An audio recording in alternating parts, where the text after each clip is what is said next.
So good morning, everyone. No, good evening, everyone. For most of you people, most people probably, and welcome to our Generation Climate Europe webinar on nature-based solutions tonight. I'm Oliver, the project co-lead of the nature-based solutions team, and I'm very excited to guide you through the first part of this session. So it fills me with joy to see so many of you here. But before we dive into the heart of today's discussion, let me provide you with a brief overview of Generation Climate Europe. So we are the largest coalition of youth-led networks at the European level on climate and environmental justice. And we're comprising of our 338 national youth-led organizations across actually 46 countries in Europe, united in our commitment to addressing climate change and promoting sustainability. So we are actually guided by 20 million young European voices. And what we do is basically facilitate internal coordination between the different member organizations, but also mainly empower young people to meaningfully engage in European Union decision-making processes, as well as advocating for stronger action on environment and climate issues by and also in the European Union. That includes more the voices of young people. And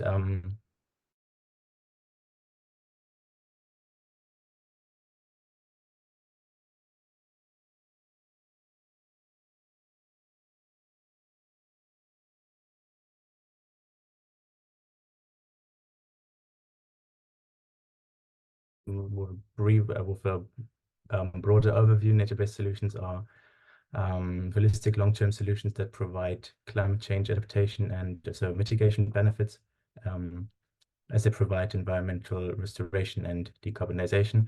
And the aim of our team is basically, especially to raise awareness and increase capacity for young people on nature-based solutions, particularly focusing on the benefits of nature-based solutions and best practices for a resilient and healthier environment, and to furthermore advocate on the increased implementation of nature-based solutions with an active engagement of youth, obviously, and that's particularly in European cities.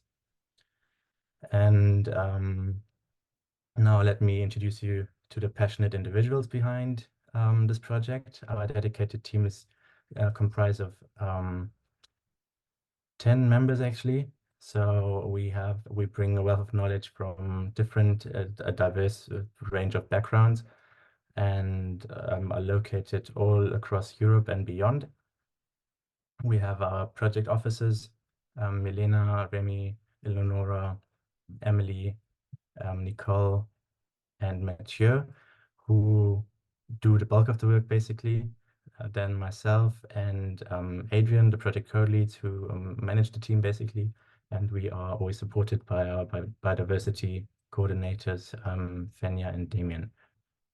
And yeah, these are the people who actually planned everything tonight, who organized everything, and you'll get to know some of us in more depth also throughout the webinar.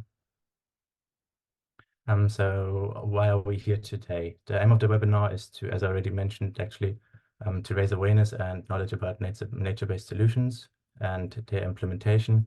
After all, advocacy starts with education, and we want to empower and inspire you, so the people interested in nature-based solutions, to become champions of these sustainable practices and advocates for the integration of nature-based solutions into addressing environmental challenges. And so what can you actually expect from tonight? First of all, we are going to, since we have a diverse mix of knowledge levels here, we'll provide you with a basic overview, so we're all on the same page. We'll dive into the essence of nature-based solutions, so break down some definitions, explore fundamental concepts, and then also discuss both perks and challenges. After which we will have some guest speakers. So a heartfelt thank you to Naja for graciously sharing her expertise, and a round of applause for Oliver as well, Oliver Engelmayer. They both graciously volunteered their time tonight to share some insights on some captivating case studies, namely one from Ljubljana, the Turbo district, and Munich, the Isar Restoration project. More details on that in a bit. And that will be concluded with a Q&A session where you have the chance to ask your most burning questions and also engage with our speakers. And our webinar will be rounded off by interactive activity. So we'll have some breakout rooms and some nature-based solution cases prepared. And in these, we will actually embark on a short journey through different cases, take a closer look on the practical applications, and also discuss different nuances of nature-based solutions with our team. So one of us will join you and assist you through the process, but more on that, well, when it comes that far. So that being said, I'll hand over the word to Remy now for the introduction and the general overview. Cool, thank you so much.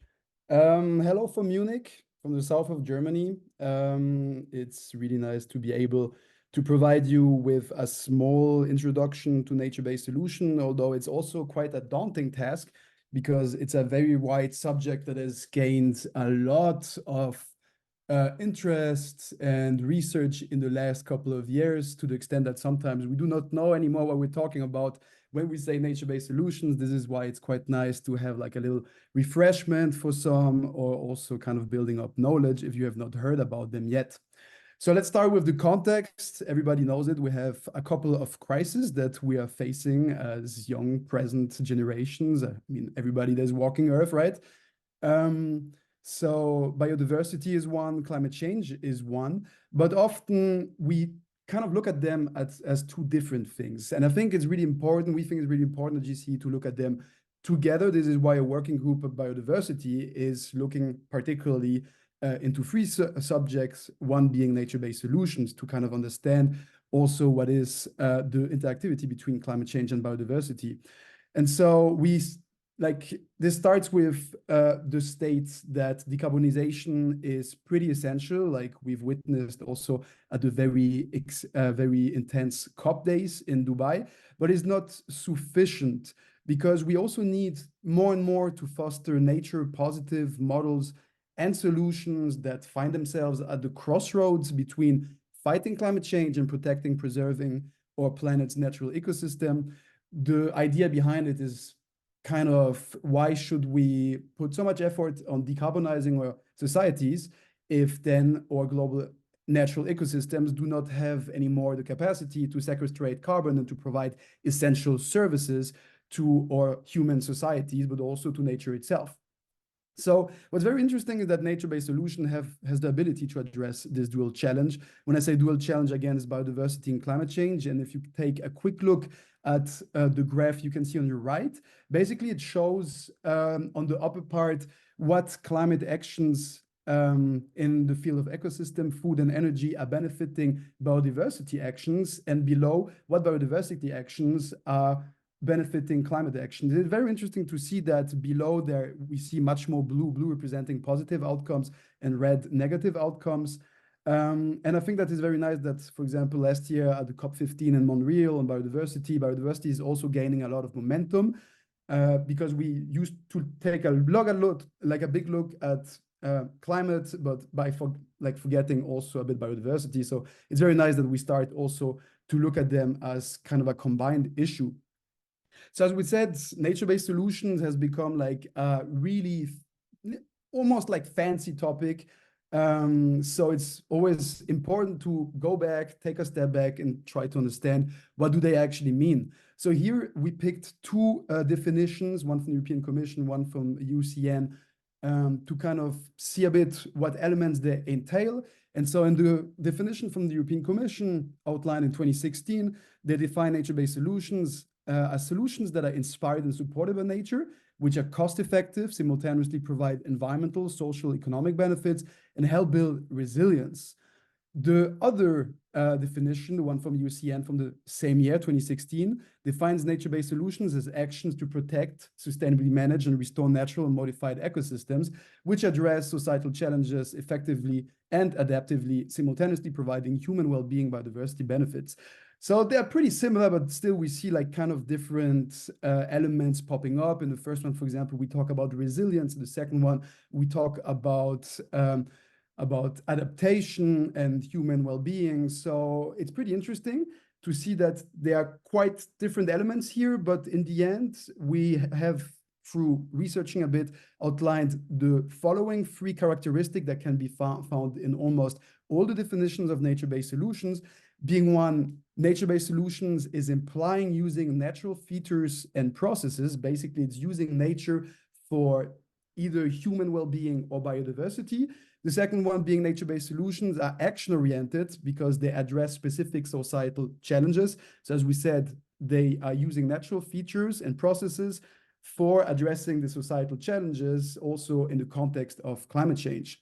And thirdly, nature-based solution provides specific functions, being resilience, biodiversity, or the so-called ecosystem services.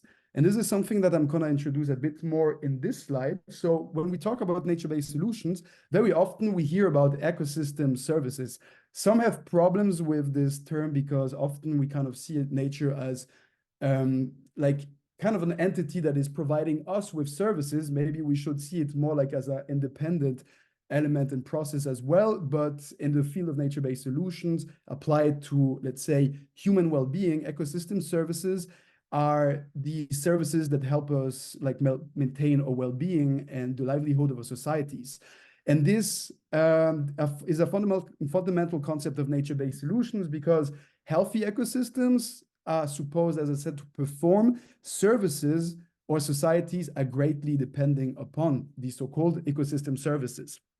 And you can see on the graph on the right that they are divided into 4 different categories. The first one being the provisioning services. So that's the products that are directly obtained from ecosystems and from nature, such as, for example, energy, food, fresh water, but also different type of fuels, etc.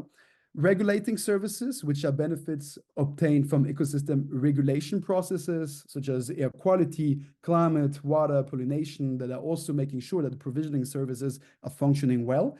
Supporting services, which are services necessary for the production of all other ecosystem services, which are, for example, nutrient cycling, water cycling, soil formation, photosynthesis. So sometimes you see a bit of overlapping here between regulating and supporting. If you want to dive deeper into that, there's a lot of research about that. And last but not least, the cultural services, which understood that non-material benefits obtained from ecosystems, spiritual, recreational, aesthetic, educational. And that's very interesting because here in the cultural services, we kind of also outline the emotional connectivity that we have with nature, right? So very quickly, what does that concretely look like? We're going to have 2 case studies, one in Ljubljana and one in Munich, which is going to make you understand better, okay, what are actually nature-based solutions, how do they function? But just quickly here, so some of the categories that fall in the nature-based solutions are the protection management of natural ecosystems, urban policies that include green infrastructures in cities, land use policies that encourage a shift towards sustainable agriculture policies, etc. So we see that they're quite different things. And more concrete examples and concrete interventions could entail the restoration of rivers, wetlands, coastal habitat restoration, also often referred to as blue carbon, or the restoration, for example, of forest ecosystems, often referred to as green carbon. And one that is very interesting to look at, and that Oliver has been already emphasizing, are urban nature-based solutions, because basically we are rediscovering a bit, let's say, the connectivity of urban ecosystems, so cities, with nature. It's something that's been around forever in pre-modern societies such as Latin America, Europe, or Asia, but we're kind of rediscovering it in the context of a modern societies. And those could include, for example, greening roofs and facades, urban greening and urban gardens, urban forest, who are overall offering multiple benefits to address urban sustainable development problems, such as, for example, suburban sprawl, sanitation, air and water quality, climate change, energy use, ecological footprint of cities, etc. So like we said, we have specific challenges in cities, and these ecosystem services and nature-based solutions are helping us to address these challenges. And one quick example that I wanted to emphasize is the EU Nature Restoration Law, which has been voted and adopted this year, because we also have a working group within the biodiversity group that is specializing on the EU Nature Restoration Law. And of course, there's a big overlap between nature-based solutions and nature restoration. And what is interesting is that in the EU Nature Restoration Law, they are aiming at different, like, diverse ecosystems, such as saltwater, freshwater, forest, etc., but also urban ecosystems. So it's one of the first times that we see urban ecosystems as an ecosystem of its own that we need, where we need to restore nature. And that's something that's absolutely amazing. And I'm gonna not put too much emphasis on this slide, but just to show you a bit like that nature-based solution is a panacea, meaning it's like an umbrella term for a lot of different things. We talk about green space management, about place regeneration, about health and well-being, climate resilience, biodiversity enhancement, water management, etc. So there's a lot of things that we understand on the nature-based solutions, but always with the stance that we work with nature for societal benefits and biodiversity benefits as well. Again, what's interesting to see here is that we have at least a couple of logos in this EU Commission handbook on nature-based solutions that are showing cities, once again emphasizing how important, with the challenges of cities today, I think having 55% of the global population and by 2050 having 70%, how important it is to think about, nature close models. So quickly, since we are called Generation Climate Europe, of course, one thing that we talk about is climate change. And we can ask ourselves, what are these benefits of nature-based solutions exactly in the context of climate change? The first thing is that it's contributing to mitigation of and adaptation to climate change. One very specific example is the urban heat island effect, so that cities are heating up much more quickly than the rural spaces. So nature-based solutions, such as, for example, planting trees, gardening, urban facades and roofs, enables us to cool down basically these urban ecosystems. It's also very good for biodiversity protection and restoration when we think about food and water security, for example. They are cost effective compared to gray infrastructure. One of the case studies, the Isar Restoration, is going to talk a bit about that maybe. But basically, when we think about the damages that are caused by floods, also economic damages, nature-based solutions are helping us to basically not offset these damages, but it's less expensive to like invest in nature-based solutions in order to help us adapt to floods than not doing nothing and basically having then to deal with the economic damages or social damages of floods. And lastly, they're flexible and resilient, meaning that they can adapt to the different climates, and that's very important. And also they bring local benefits, because in the end, we need a lot of community engagement to make these nature-based solutions real. And this is why us, Generation Climate Europe, being like a coalition of youth-oriented networks and youth representatives, we believe that nature-based solution is one of the topics that we have to also deal with, because nature-based solutions have this opportunity to bring local benefits, community benefits, and for the young generations that are gonna fight climate change in the future, that's definitely something that we want to engage with. But okay, this looks everything really great, but it's really important also to keep like a critical mindset when we think about nature-based solutions, because of course they are encountering a lot of challenges. And according to a research done by Sedon et al. In 2020, 3 main challenges for nature-based solutions nowadays were first, the difficulty of measuring cost effectiveness. So it's a bit, let's say, a contrast to the fact that we're saying that they're cost effective, because that's basically still in theory.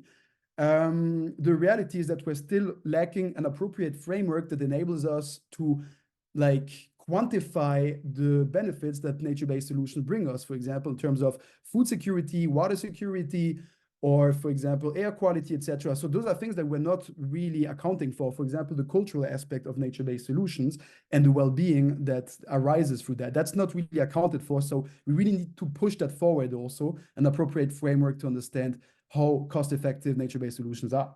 Also, we see a lack of investment in nature-based solutions. According to a study by the UN Environment Programme in 2019, less than 5% of climate finance was going towards dealing with climate impacts.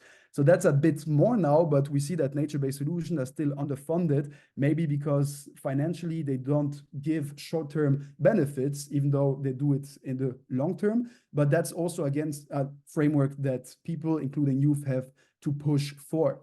And finally, there's also a challenge to governing nature-based solutions, because nature has its own boundaries, right? If you think about a river or forest, sometimes it's not respecting the social spatial boundaries that we human societies have been building. So sometimes there's kind of like a problem in nature-based solutions, like outlining or like being more wide than the social spatial boundaries that we have in terms of regions, states, cities, communities, etc. So it's important to look towards things like polycentric governance. How can we bring different governance levels in order to govern these nature-based solutions.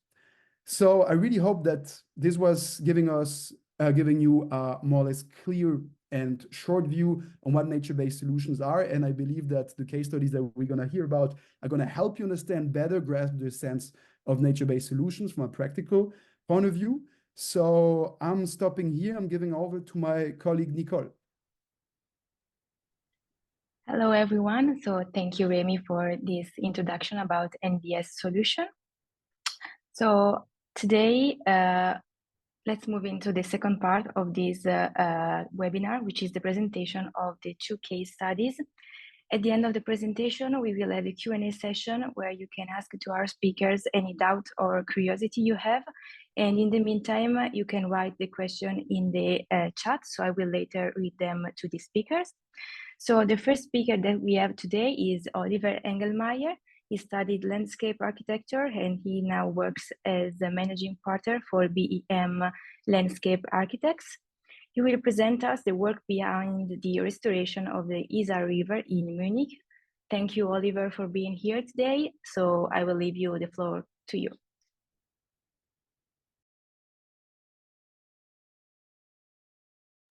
Okay, yeah, thank you very much for the opportunity to be here. I'll just start to share my screen.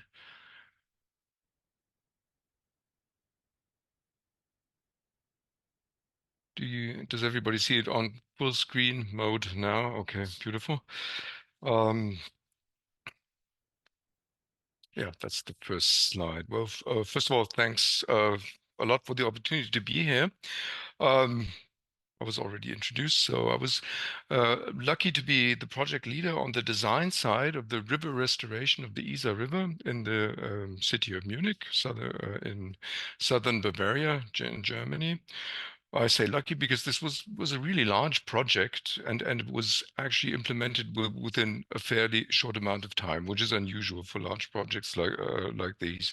And I was also able to stick with this project from the very early stages of design until it was actually built, which is also unusual, given that the whole project actually started for us in 2003 and finished only 8 years ago. So that is really a long time for projects like these. And the project itself was also quite successful. Everybody who's from Munich or the area knows it well. I think it's perceived as a success story for Munich and got quite a bit of appraisal and attention. Just some things before about rivers or the Isar in Munich. On the right-hand side, I have this map of the Isar and how the river, the path of the river within the city of Munich through the centuries. So we see once there was a huge riverscape running through the city of Munich, and in the end, in the late 19th century, all of that was effectively destroyed, and all that was left was just one canal, which is the dark blue line in the middle, so which is only a really small fraction of the river landscape that was once there. And after the restoration, we see the light blue areas, so the area of the riverscape actually doubled to trebled, but it's in no means it is a restoration of what once would have been there. The Isar is an alpine river. It has very strong fluctuations of waters and floods, so it can fall almost dry in summer. But when there's thunderstorms or after snowmelt, there's huge amounts of waters, and all these floods can happen very suddenly. So it's an unusual river in a lot of ways, and restoring such a river is different from restoring a river, say, somewhere in the lowlands. I think one has to be aware of that. Now, within Munich, there's a stretch of 15 kilometers of river within the town that in the past actually used to look like that. And we can see this in this slide. This is an image of the city of Munich in 1586, and we can see that there was still a wild riverscape, and the town actually stayed well away from the river. Munich is now on the Isar, but back then it wasn't, because the danger of flood was generally quite huge. There was floods almost every year, so there were hardly any bridges or landings, and even the ones that were there were destroyed all the time and had to be rebuilt. And one really lacked the means to do much about that. That is something that changed in the 19th century. I've got a couple of images here from when suddenly man had the tools and the money to actually to go about and damming the river at a large scale. So you can see like the construction site around 1900, which is impressive in a very bad way, I would say, because nobody would do something like this nowadays. But within a fairly short amount of time, the once wild riverscape was actually turned into a canal. And there was a first layer of this correction in the 19th century, which actually has a few quite nice results. We have all these weirs and waterfalls and nice old bridges. So it's actually quite a picturesque landscape. And that being more than 100 years old, certain qualities actually are there now, even though if you compare it with wilderness, it's still a very strong impact. There was a second layer of correction in the 20th century that was after World War II, when the whole Isar River Valley was then also filled with rubble and detritus from the bombings of the war, and whatever was left of the river was really turned into a canal. So there was nothing romantic about what was done in the 20th century. And in addition to that, higher up in the Alps, the Isar was dammed, and so all the flash floods were actually contained by a dam that's 100 kilometers away. But that dam also contained all the gravel that is necessary for a lively riverscape. So we had a very technical looking, boring riverscape. In the 80s, there was something like a turnaround. There was we had an environmental movement, and there was a lot of NGOs which were concerned with the state of nature also in the city, and there was a very strong desire to recreate the natural landscape that once were. That started in the 80s, 90s, and there was in 1995 these NGOs, council, and the water board, which is a state body, actually founded a task force to actually do something about river restoration and to go about it. So that was in the 90s. It became possible to go about all this and restorating the river, because the rights to use the water for power plants, these were always contracts that lasted about 100 years, and all of these had to be renewed. So suddenly there was a window of opportunity to do something about all this. And at the same time, also in the late 90s, I mean, climate change was also on the agenda very much, and especially when you work with floods and waterways, the water boards are very aware that there is an imminent danger or impact from climate change, and all the things that we've been working with rivers and flood containment don't actually work. We need to raise the dams, we need to widen the riverbeds to actually cope with the floods that are now, and the numbers that we've been working with for the past 100 years are simply not valid anymore. So all of these things came together, and there was also new laws from the EU, and suddenly there was a window of opportunity and also the money there to actually restore the river in a natural way on a very large scale. Most of this was actually outside of the inner city of Munich. You can see it on this map. There was about 10 kilometers that were restored without actually a lot of publicity.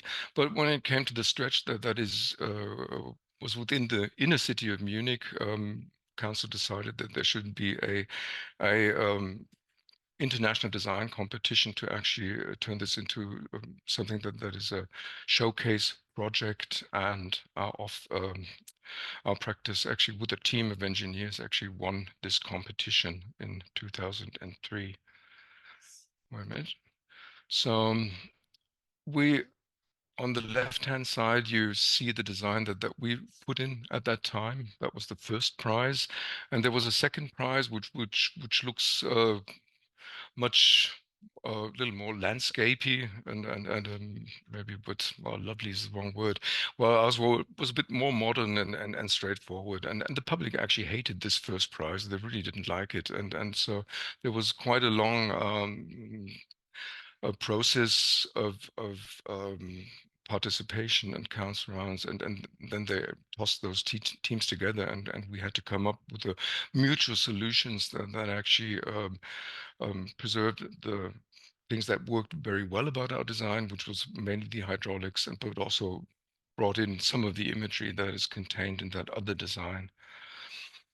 This was then the implementation design in the end, and on these sections you can see what was being done mainly. I mean, there's a few things you can do to contain more floods within a city. You can either lower the riverbed to get a larger cross section and bring through more water through the city. You can raise the dams, and or you can just widen the riverbed. This is what was done in Munich most of all, but in some parts these other two measures were also applied.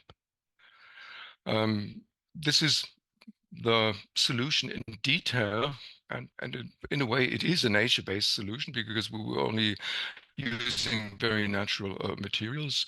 The red line is the original cross section, and then the main thing was that we took out a lot of gravel and soil and rubble, which was in part, as I said, from World War II, to widen up the riverbed. But at the same time, the riverbed would have to be armored and fixed in some way or another. So underneath all this, there's a layer of rock armoring, which is natural stone, which of course is not there in Munich. It had to be brought there in some way or another, but it is a natural stone, which was then covered with gravel and soils, and then that's pretty much it. and this is kind of what you see there now. There was an attempt to actually design all the gravel banks and side rivers and little streams, and to make it look natural, but that was the way it looked in 2006 at first, and then in 2007 there was one flood, and you could see, okay, the river actually has a power and a dynamic that doesn't create this kind of landscape. It creates a fairly straight landscape, and because the water has a lot of power. But even so, you can still see underneath the water there's a lot more structural diversity than was there before. Before that, we just had a concrete riverbed, but now it's at least the area where the river is allowed to move. We have a lot of gravel. We have rocks where fish can procreate and all that. Some additional detail here is the fish ramps which we applied, which substituted for the weirs that were there before. On the upper right, you see how that actually looks when it's built. All of these things have been designed very meticulously. It looks natural, but nothing about it is actually accidental. Its design was built with GPS, and the way the water flows through it had to be very precise because the water is still used in power plants, and within a big city you need to be in control of how much flooding there actually is. So you can permit more than there was in the past, but there has to be a limit, and there needs to be some sort of engineering and controls. This was also true because we had old historical bridges, which were heritage listed, which we wanted to preserve, which were not built for this situation. So you had to sort of design yourself around all this with the same very simple materials. We had to create geometries that kind of that retained the floods and kept the bridges safe. And all of this was not just landscape design work. There was a lot of engineering involved. We were quite a large team that did all that. We at first did certain designs, and these were then calculated by the engineers whether they would be flood proof, and then we would redo the designs until we had the actual construction plans. And for the more complex situation, even an actual model was built in 1 to 10, even with the gravel in 1 to 10 and the rocks, and then that was tested whether the river would actually behave in the way we wanted it. So the build result is actually this. It's hugely popular, especially in summer. It's really like a inner city beach. People love it. It's very, very crowded. People can swim in the river because it's very clean. On the right-hand side, you can see that, and that's something that happens almost every year, sometimes even twice, that from one end to the other, everything is just a floodscape. And that's quite important to understand when you see what there is now, because it's still a floodscape, and it's a fairly natural landscape because there's no equipment, because anything you put there would be just washed away from the floods that are there, and that makes it highly attractive, and people really do like it a lot. And on other days, you do have a sense of quiet, of nature, and a landscape that is, if you know about it, is really highly designed and engineered, but really is much more natural than what we had before. So this was my little introduction of the project. I was just one guy within a very big team. I have to state that. I mean, I was kind of the design leader in this whole project, but of course, at every stage, it took quite a large team to actually design and do all this. And yes, and that would be kind of my final word for this. So I'm happy to answer your questions. I don't know at this point or after the next. We will have the Q&A session after the presentation of Naja. Okay. So thank you so much, Oliver, for your presentation. And I will now turn to our second case studies, which is brought to us from Naja. She studied psychology and has been working for several years in the field of urban design as a project manager for Prostoroz. Naja will show us a project which enables youth engagement. So I will thank you so much for being here, Naja, and yeah, the floor is yours. Thank you very much. Also, thank you for the opportunity to show you some of our work today. Let me just share my screen.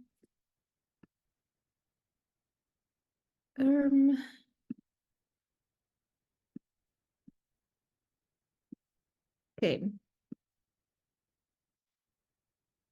Let's see.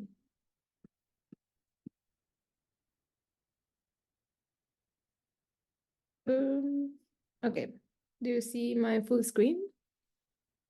Okay.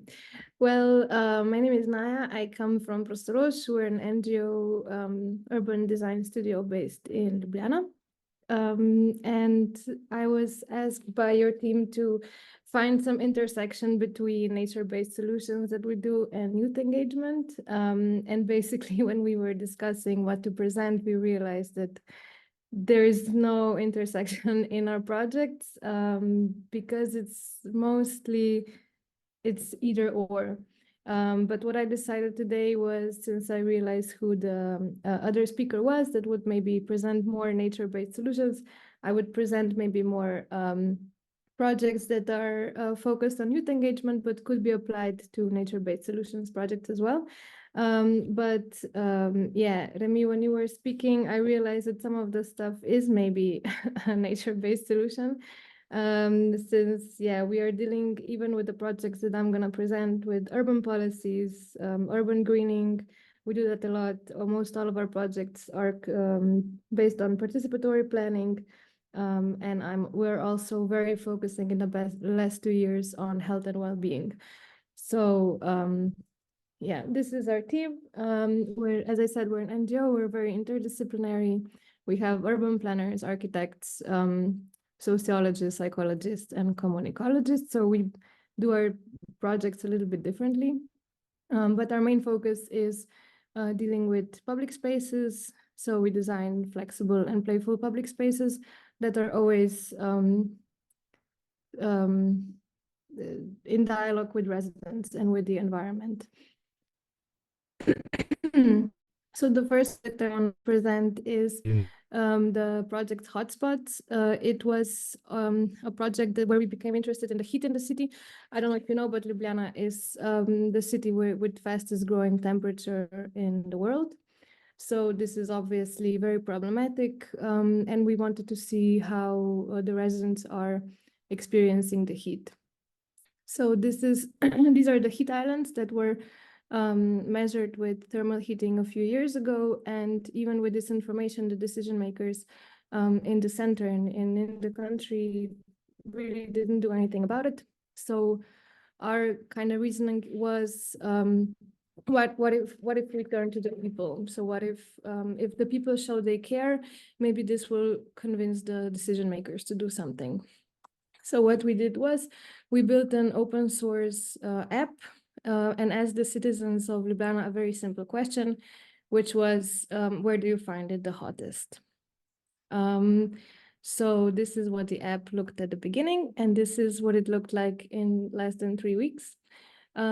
Basically, the response was just enormous. It was, I think we think it was because of very good communication of the project. It was because of the easy to use design. And obviously what was shown that people actually do care in Ljubljana. And that's why we got almost 700 responses, which is saying a lot, because I forgot to mention that Ljubljana is a very small city. Even though it's the capital, we only have 300,000 residents. Okay, I'm gonna skip that one. So we also drafted some solutions. These are some of our communication tools with the quotes from the app.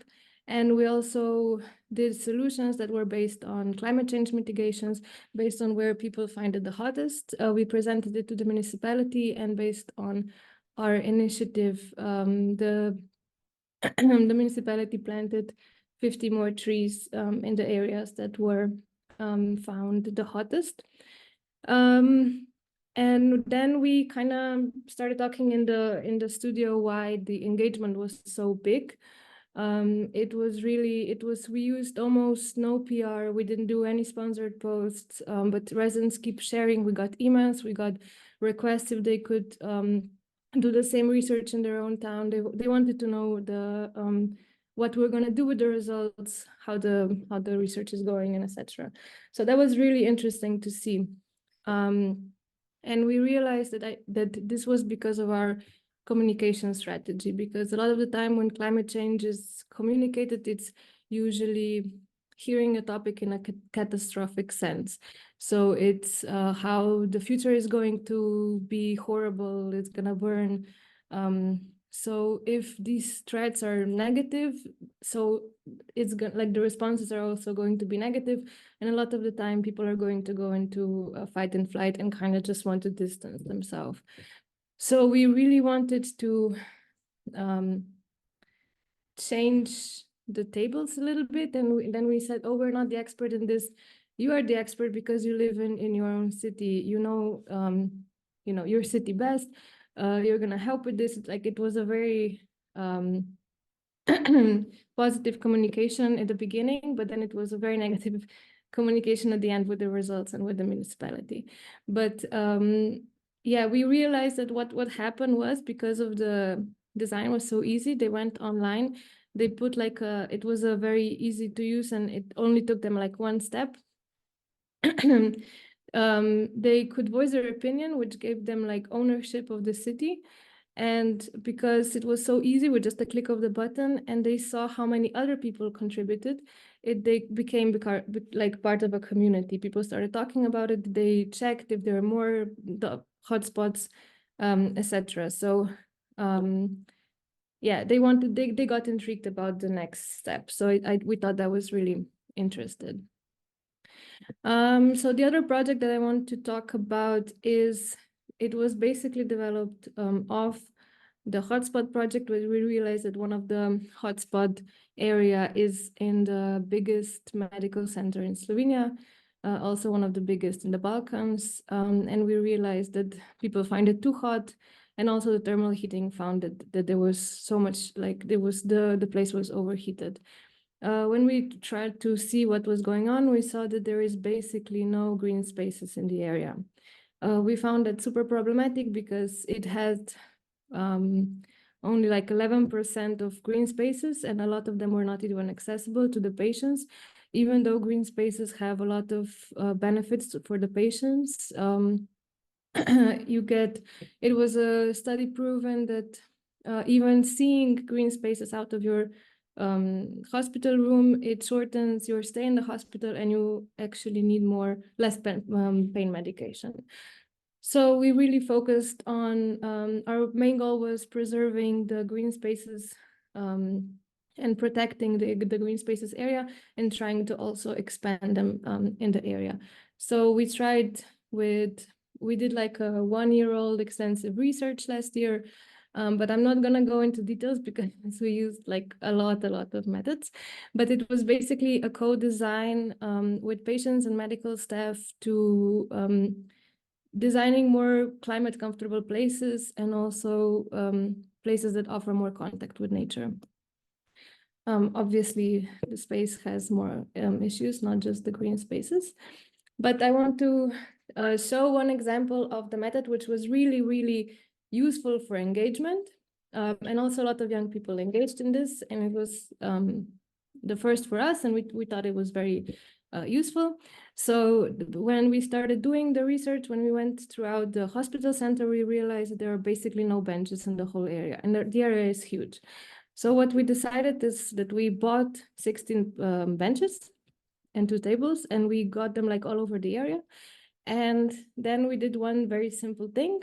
We put QR codes on the bench, and it said, like, it had one very simple question. It says, this is a test bench. Do you want it to stay here? Scan the QR code and vote. And again, we got so many responses, but when they got to the survey, it wasn't just the yes or no question. They could also offer us some question, like it was also a question of what else do you want to see here? So we got, I think, 400 responses in a very short amount of time, and 99% people voted for the benches to stay there, and that was enough for the medical center management to actually keep the benches and start maintaining them. And what we realized in the survey is that people actually want more contact with nature, and this was also a very big argument for the management for protecting the green areas in the area, and also to start expanding them.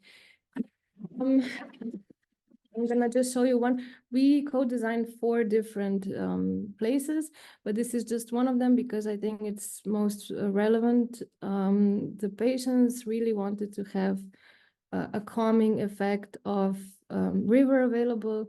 They wanted to have contact with nature. They want the riverside to be accessible to them.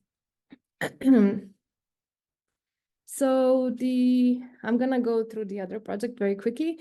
We realized that it's also a good way to educate people about subject. It's about this specific expert subject, like nature-based design. What we realized that what really helps is having just innovative educational practices.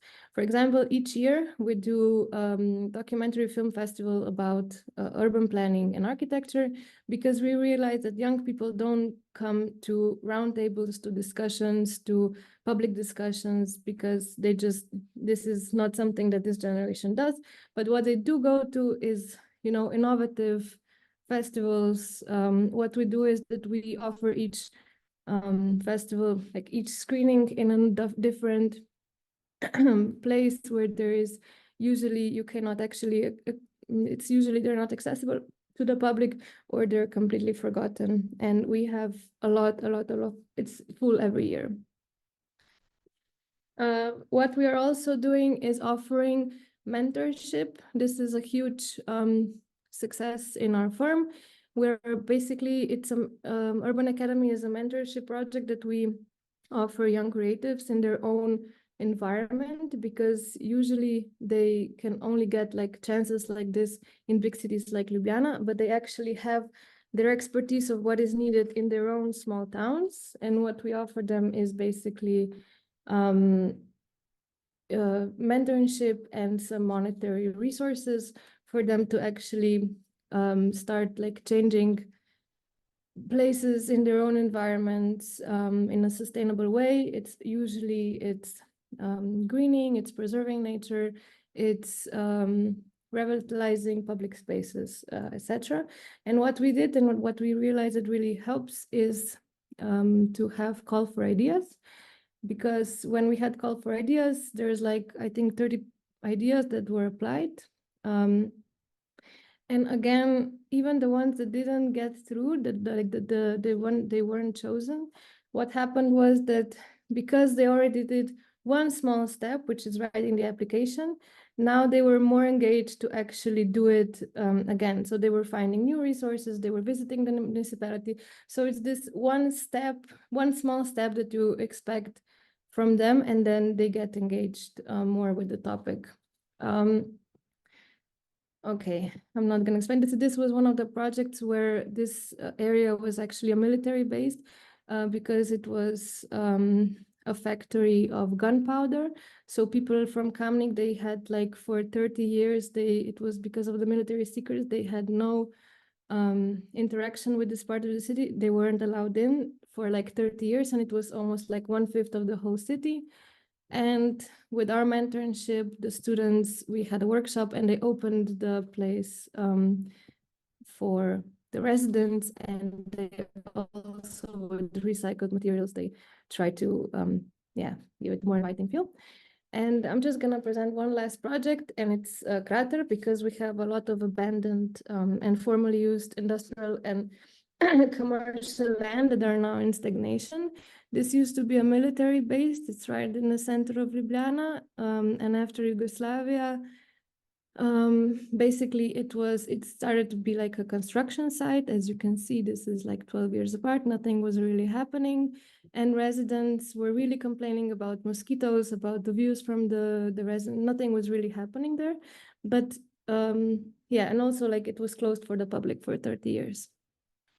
But such ecosystems that are happening in this, so as I said, there are mosquitoes, there are some invasive plants. They are, in the eyes of the residents, they're considered degraded, but actually they have a value, and they can offer biodiversity, they can reduce the heat, they can reduce the effects of urban overheating, reducing noise and purifying the air.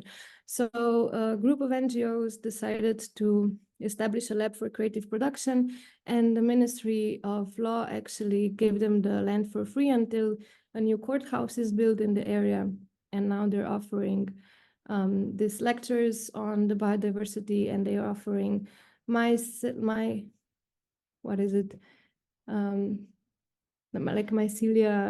workshop and wood workshop. And this is also the place where we had Edo Festival at one point. And at Prostoroz, where for 3 years in a row, we are now hosting workshops for young people to actually present the work and alternative practices in architecture, and they actually help to build the place even more. So that's it from my side. Thank you, Naja, for your presentation. And I will now jump into the Q&A session. If anyone from the public have any question or doubts, feel free to raise your hand or to write them in the chat, and I will read them to our speakers.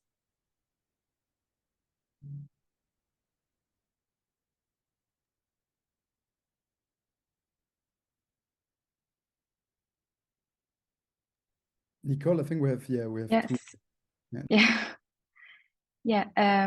Alice, if you want to go first. Me? Okay. Yes. Thank you. So Oliver Engelmayer, you mentioned that there were contracts for the rivers that lasted around like 100 years. And I wanted to ask whether this was a real obstacle in the implementation of actual nature-based solutions. Like, how is the situation there?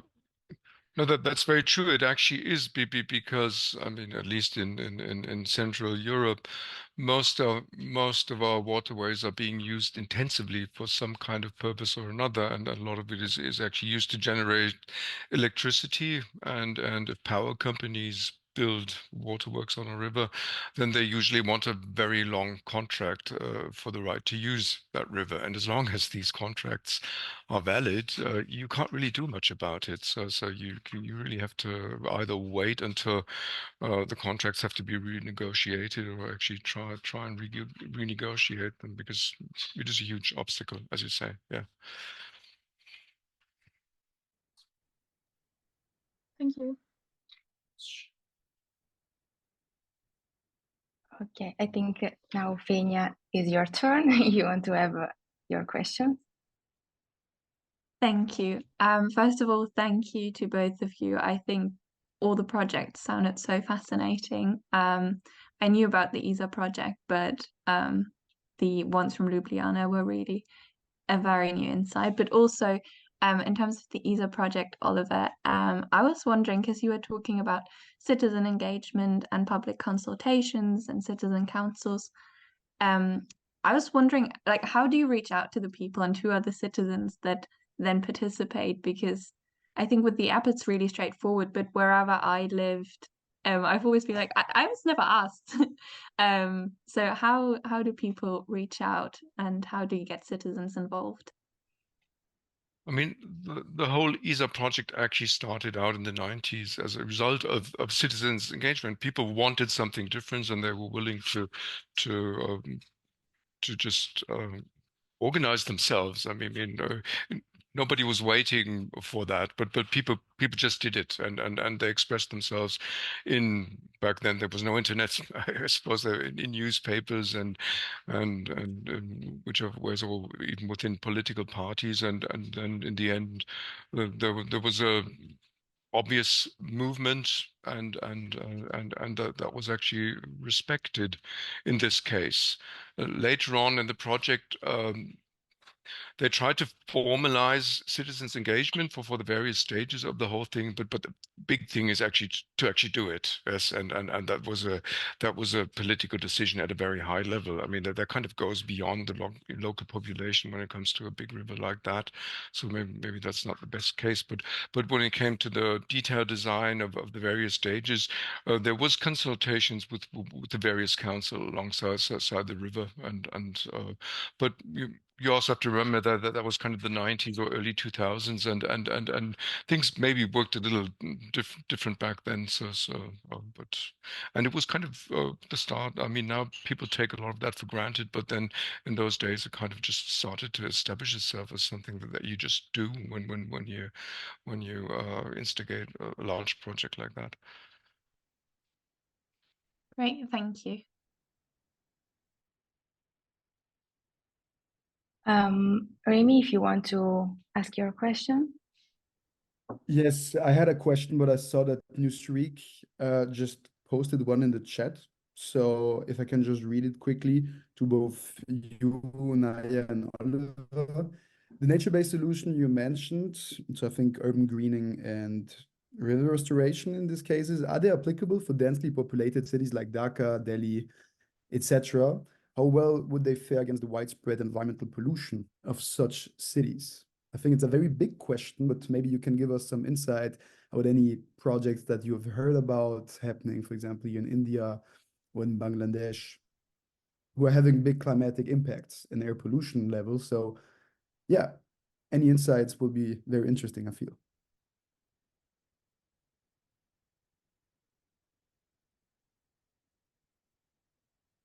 Oliver, do you have any projects? Well, I'm really not familiar with Dhaka or Delhi, but I mean, I suppose using nature-based solution doesn't necessarily have to do anything with that as such. I mean, you have to be willing to simply use them. I mean, before the Isar River Restoration, I mean, I showed you the details. That was very, very simple technique in construction itself of what you see there now. There's nothing technical about it, but you needed a lot of planning and designing and thinking and kind of hydraulic calculations. You needed a computer and technique for all of that.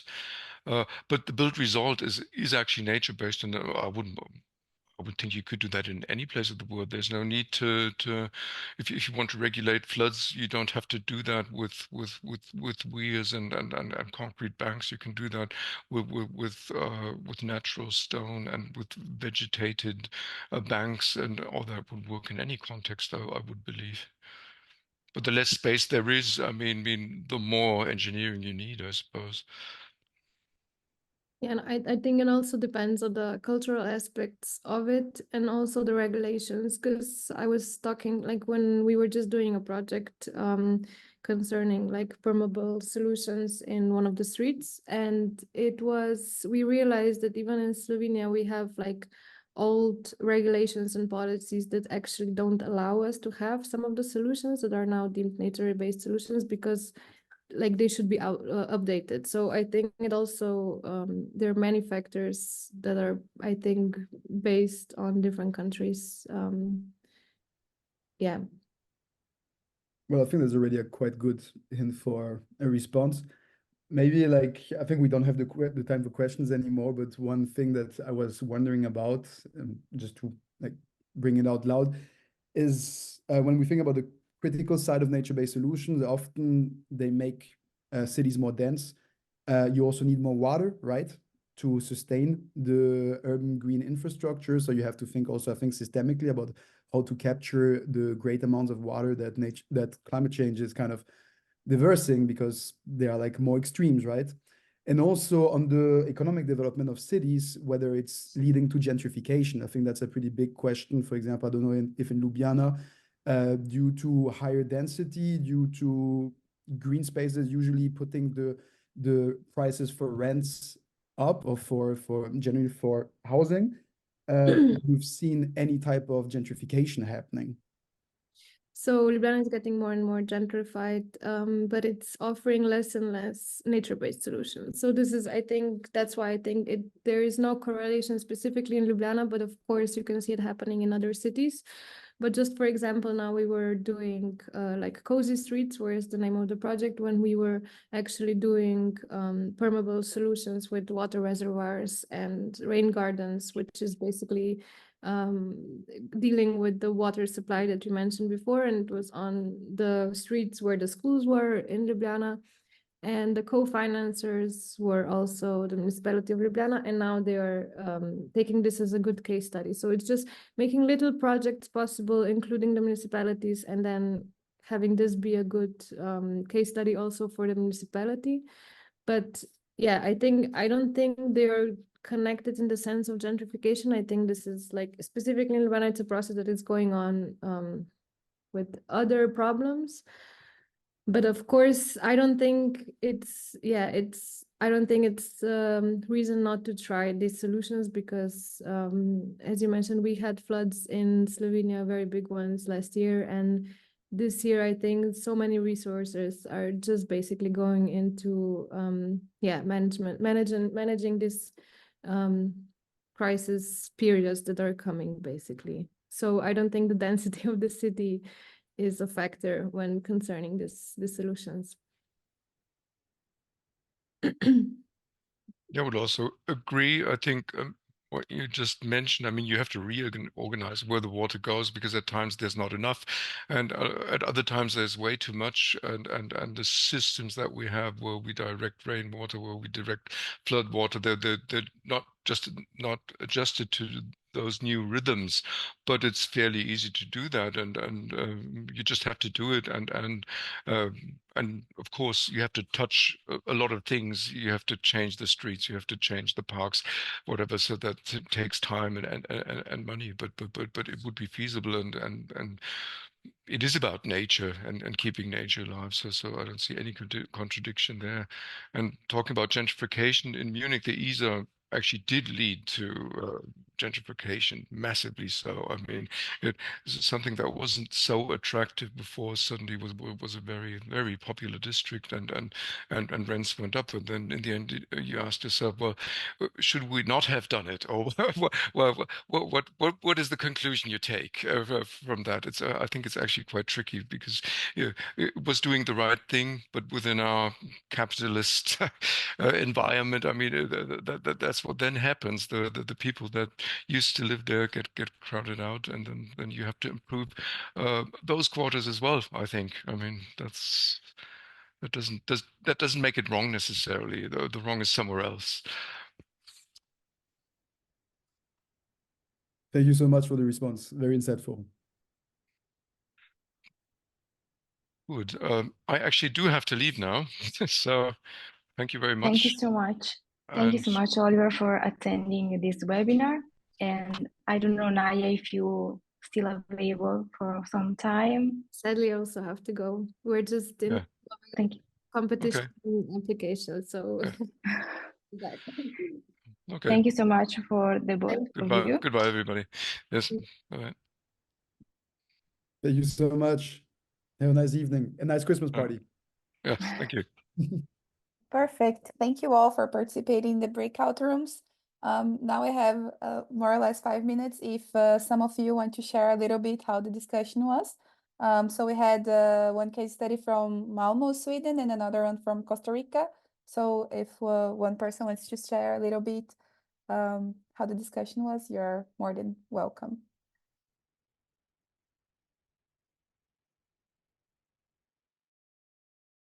Yeah, maybe Marco or Laman, since you were with us, if you want to share a couple of insights from the case study, that would be really great.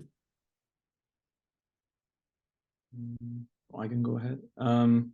So yeah, we discussed about the case study in Costa Rica, and how in 2015 they started a project called Sweet City, so Ciudad Dulce, and how they had a very big and holistic plan. It was a very basically citywide, and they tried to implement nature-based solutions in a host of different activities. So they had gray infrastructure featuring greens, park and urban forests, community gardens and allotments, blue infrastructure, green areas.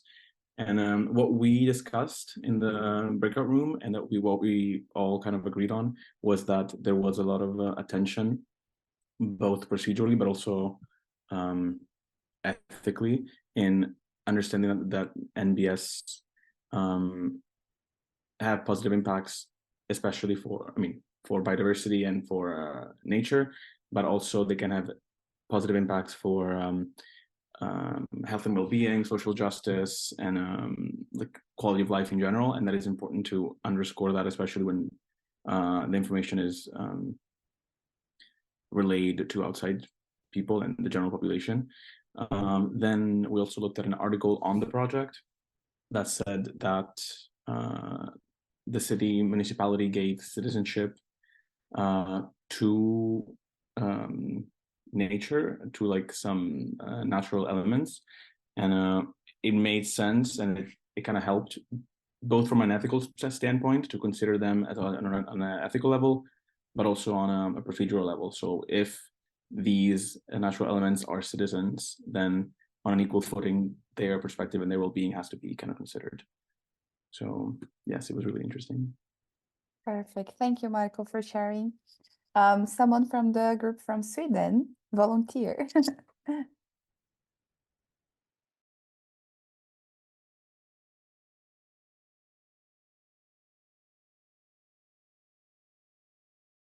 Alice, please go ahead. Yeah. I mean, if you want to go, you can go, please. Yeah, otherwise I can start, and maybe you can add then if I forget something. Sure. Yeah. So we talked about a project in Sweden, as you mentioned already, and it was about implementing biodiversity, especially on urban facades, for instance, green roofs or walls as well. And the key challenges addressed were to provide habitats for biodiversity, not only animals but also plants, and also to improve health and well-being. And of course, we also discussed the potential benefits and also challenges. And I think we all agreed that there was the same challenges as it was in the discussion we had before, so about the water and gentrification, which of course is something we need to worry about. But also it brought benefits such as an improvement for health and well-being because people had access to exercise spaces, and yes, of course, in biodiversity because it created habitats. Yeah, Eleonora, you want to add something? No, Alice said perfectly. Perfect then. Thank you, Alice, for volunteering. And now I'm gonna pass the floor to Oliver to finish this webinar. Yeah, thank you so much. So as we wrap up this very insightful webinar on nature-based solutions, I want to express my sincere gratitude to our esteemed speakers who are no longer present, but also to you, our participants, and obviously to everybody who contributed to the success of this event, namely our team. I think the discussions we had today shed some light on the incredible potential of nature to address some of the most pressing challenges we face today. So let's remember that as stewards of our planet, we have a collective responsibility to harness the power of nature-based solutions for sustainable development, that being from urban planning to conservation efforts. I think every action we can take has the potential to have a meaningful impact. So as we leave this virtual space, let's carry forward the knowledge and inspiration probably also that we gained here into our respective spheres of influence. By incorporating nature-based solutions in our practices and policies, we can probably pave the way for a greener and more resilient future. So thank you again for being part of this important conversation, and safe travels to your journey towards sustainable change. Thank you so much, everyone. Nice webinar. Always so poetic, Oliver. Yeah. Yeah. And very uplifting. I love the energy. Thank you so much. Enjoy your evening and Enjoy your evening, everybody. Yeah. Bye. Thank you. Thank you.